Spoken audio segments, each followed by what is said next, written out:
கண்ணியத்திற்குரியவர்களே, ஏழ்மையுடைய ஒட்டுமொத்த உருவமாக அலி இப்னு அபி தாலிப் அவர்கள் வாழ்ந்தார்கள்.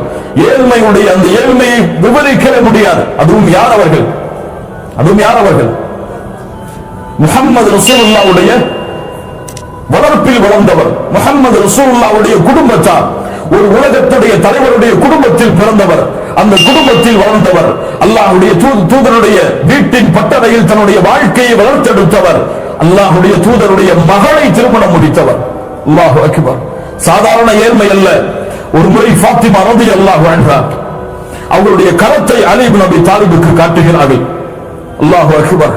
உலகத்தின் சிறந்த பெண் ஃபாத்திமா என்ற பெயரை சொன்னவுடன் நம்முடைய பெண்களுடைய உள்ளங்கள் எல்லாம் தாழ்ந்து விட வேண்டும். அவ்வளவு பெரிய கற்புக்கரசி. அவர்களை போன்று கணவனுக்கு மரியாதை செய்வது, அவர்களை போன்று கணவனுக்கு கட்டுப்படுவது, அவர்களை போன்று கணவனுக்கு தூய்மையாக வாழ்வது இந்த உலகத்தில் அந்த சிறந்த பெண்களை தவிர யாராலும் முடியாது. ஃபாத்திமா ரலியல்லாஹு அன்ஹா தன்னுடைய மரணத்திற்கு பிறகு கூட தன்னுடைய ஜனாசாவை இந்த முஸ்லிம்கள் பார்த்துவிடக் கூடாது என்பதற்காக எல்லாருடைய ஜனாசாக்களும் மேலே போர்வை போற்றப்படாமல், அந்த மேலே அந்த கூடு வைக்கப்படாமல் தான் எடுத்து போகப்பட்டது. அல்லாஹ்வுடைய தூதர் ஸல்லல்லாஹு அலைஹி வஸல்லம் உடைய மகள் ஃபாத்திமா ரலியல்லாஹு அன்ஹா அவர்கள் ஒரு சஹாபிய பெண்ணிடத்தில் ஆலோசனை கேட்டார்கள். இதற்கு வேறு ஏதாவது வழி இருக்கிறதா? இப்படிப்பட்ட நிலையில் கூட என் உடலை யாரும் பார்த்துவிடக் கூடாது, அந்த உடலுடைய வாகை கூட அதனால் மேலே ஒன்று போற்றப்பட வேண்டும் என்று, தன்னுடைய ஜனாசா இப்படித்தான் போற்றப்பட்டு எடுத்துச் செல்லப்பட வேண்டும் என்று அறிவுரை செய்தவர்கள் ஃபாத்திமா ரலியல்லாஹு அன்ஹா. அல்லாஹு அக்பர், அல்லாஹு அக்பர். அல்லாஹ்வுடைய தூதர் ஸல்லல்லாஹு அலைஹி வஸல்லம் ஃபாத்திமா அவர்களை பார்த்து ஒரு முறை கேட்டார்கள், ஃபாத்திமா எது அழகு? என்ன கேட்டார்கள்? ஃபாத்திமா எது அழகு? ஃபாத்திமா ரலியல்லாஹு அன்ஹா சொன்னார்கள், அல்லாஹ்வுடைய தூதரே, எது அழகு தெரியுமா? என்னையும் என் கணவரை தவிர யாரும் பார்த்துவிடக் கூடாது என்றும், என் கணவரின் மீதும் எந்த பெண்ணுடைய பார்வையும் பட்டுவிடக் கூடாது என்று எந்த ஒரு பெண் விரும்புகிறாளோ அதுதான் அழகு, அதுதான் ஒரு பெண்ணுக்குரிய அழகு என்று சொன்னார்கள். கணவனுக்கு மாறுதல் செய்யக்கூடிய பெண்களினுடைய சமூகத்தில் எத்துணை பேர், கணவனுக்கு துரோகம் செய்யக்கூடிய பெண்களினுடைய சமூகத்தில் எத்துணை பேர், கணவன் இருக்கும் இல்லாத நிலையில் அந்நிய ஆண்களோடு பேசி பழகக்கூடிய முஸ்லிம் பெண்களினுடைய சமூகத்தில் எத்துணை பேர்.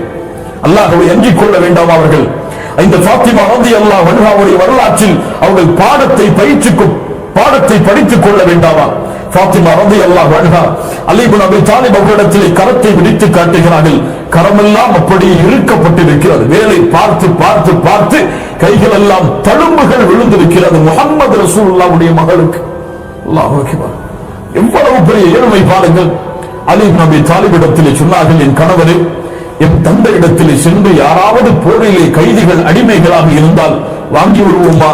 அலி இப்னு அபி தாலிப் அவர்களும், சரியம்மா, நீ சென்று உன்னுடைய தந்தை இடத்திலே கேட்டு வாங்கி வா என்று அனுப்புகிறார்கள்.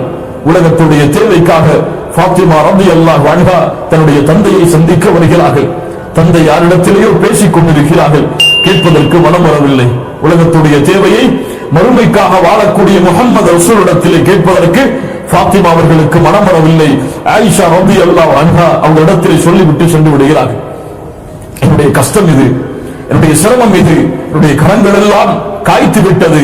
ஏதாவது ஒரு அடிமை இருந்தால் போதும் எங்களுடைய குடும்பத்திற்கு, நாங்கள் அவர்களை வைத்து எங்களுடைய வீட்டு வேலைகளை பார்த்துக் கொள்வோம். அல்லாஹ்வுடைய தூதரிடத்திலே ஆயிஷா ரலியல்லாஹு அன்ஹா ஃபாத்திமா அவர்கள் சென்றதற்கு பிறகு இந்த செய்தி எடுத்துச் சொல்கிறார்கள். இப்போது உம்முடைய மகளார் வந்தார்கள், இவ்வளவு சிரமத்தில் இருப்பதாக சொன்னார்கள். ஒரே ஒரு அடிமையை கேட்கிறார்கள். அல்லாஹ்வுடைய தூதரை அனுப்பிவிடலாமா? நான் செல்கிறேன், என்னுடைய மகளை பார்த்து விடுகிறேன் என்று கூறி அல்லாஹ்வுடைய தூதர் ஸல்லல்லாஹு அலைஹி வஸல்லம் தன்னுடைய மகளை பார்க்க வருகிறார்கள்.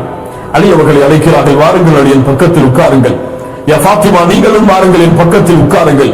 இருவரும் அல்லாஹ்வுடைய தூதருக்கு மிக நெருக்கமாக அமர்கிறார்கள். புகாரி ரஹிமஹுல்லாஹ் இந்த ஹதீஸை பதிவு செய்கிறார்கள். எந்த அளவுக்கு முஹம்மது ரசூலுல்லாஹ் ஸல்லல்லாஹு அலைஹி வஸல்லம் அவருடைய உடம்பின் சூடு ஃபாத்திமா அவர்களுக்கு தெரிகிறது. அவ்வளவு நெருக்கமாக அமர்கிறார்கள் தன்னுடைய மகளிடத்தில். சொன்னார்கள், மகளே, நான் உனக்கு ஒரு செயலை கற்றுத்தரட்டுமா? உனக்கு ஒரு செயலை நான் கற்றுத்தரட்டுமா? நீ இரவிலே உறங்கச் சென்றால் அந்த உறங்கக்கூடிய அந்த இருக்கையில் அமர்ந்து கொண்டு 33 தடவை சுப்ஹானல்லாஹ், 33 தடவை அல்ஹம்துலில்லாஹ், 34 தடவை அல்லாஹு அக்பர் என்று சொல் என் மகளே. அது உனக்கு ஒரு அடிமை கிடைப்பதை விட சிறந்தது. என்னங்க, சொல்லி கொடுத்தா கஷ்டம் போயிருமா? அந்த கேட்போம். கொடுக்க முடியலன்னா கொடுக்கலன்னு சொல்லியிருக்கலாம். சுப்ஹானல்லாஹ் அல்ஹம்துலில்லாஹ் என்ன கஷ்டம் புரியுமா? அல்லாஹ்வுடைய தூதர் ஸல்லல்லாஹு அலைஹி வஸல்லம் இந்த இடத்திலே ஒவ்வொரு பிள்ளைகளை வளர்க்கக்கூடிய பெற்றோர்களும் கொஞ்சம் கவனத்தை செலுத்துங்கள். தன்னுடைய பிள்ளை உலகத்தின் தேவைக்காக தன்னிடத்திலே வந்து இருக்கிறார். அல்லாஹ்வுடைய தூதர் நினைத்திருந்தால் தன்னுடைய பிள்ளைக்கு அதை கொடுத்திருக்கிறார். தன்னுடைய அடிமைகளில் யாராவது ஒருவரை கூட தன்னுடைய மகனுக்கு வேலை பார்ப்பதற்காக அல்லாஹ்வுடைய தூதர் நியமித்திருக்கலாம்.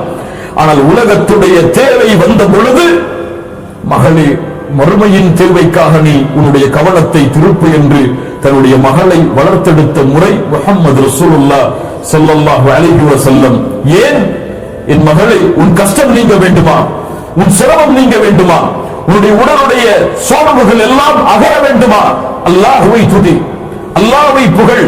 இரவேளை நீ உறங்குவதற்கு உட்கார்ந்தால் 33 தடவை சுப்ஹானல்லாஹ், யா அல்லாஹ் நீ மகத்துவமானவன், யா அல்லாஹ், அல்லாஹு அக்பர், யா அல்லாஹ் நீ மிக பெரியவன், யா அல்லாஹ், அல்ஹம்துலில்லாஹ் புகழெல்லாம் உனக்கு யா அல்லாஹ் என்று உள்ளத்தால் நீ அந்த திக்ரை ஓதிவிட்டு உறங்கு. உனக்கு ஒரு அடிமை கிடைப்பதை விட சிறந்தது. என்ன அர்த்தம்? உன் கவலைகள், உன் கஷ்டங்கள், உன் துயரங்கள், உன் துன்பங்கள் எல்லாவற்றையும் அல்லதீன ஆமனு வதத்மஇன்னு குலூபுஹும் பிதிக்ரில்லாஹ். முஃமின்கள் யார்? அவர்களுடைய உள்ளம் அல்லாஹ்வின் நினைவால் சாந்தி அடையும். அலா பிதிக்ரில்லாஹி தத்மஇன்னுல் குலூப். முஃமின்களுக்கு அல்லாஹ்வுடைய நினைவில் தான் உள்ளத்தின் அமைதி இருக்கிறது என்று அல்லாஹ்வுடைய தூதர் ஸல்லல்லாஹு அலைஹி வஸல்லம் அலி இப்னு அபி தாலிப் அவர்களுக்கும் ஃபாத்திமா ரலியல்லாஹு அன்ஹா அவர்களுக்கு பயிற்றுவித்தார்கள். இன்ஷா அல்லாஹ் இந்த சுன்னத்தை என் வாழ்நாள் முடியும் வரை இந்த இரவில் இருந்து கடைபிடிப்பேன் இன்ஷா அல்லாஹ். அலி இப்னு அபி தாலிப் சொல்கிறார்கள், இந்த செய்தியை அல்லாஹ்வுடைய தூதர் எனக்கு சொன்னதிலிருந்து என்னுடைய மரணம் வரை என்னுடைய வாழ்நாளில் உறக்கம் என்று எப்போதெல்லாம் ஏற்பட்டிருக்கிறதோ எந்த இரவையும் விடாமல் நான் இதை சொல்லிக் கொண்டு வந்தேன். சுன்னத்தை பின்பற்றக்கூடிய முறை.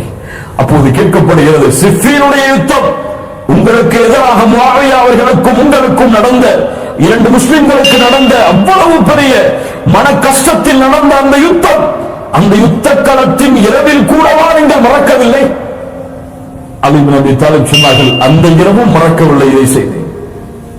அல்லாஹ் அக்பர். அல்லாஹ் இந்த சுன்னத்தை பின்பற்றக்கூடிய பாக்கியத்தை கொடுப்பானா.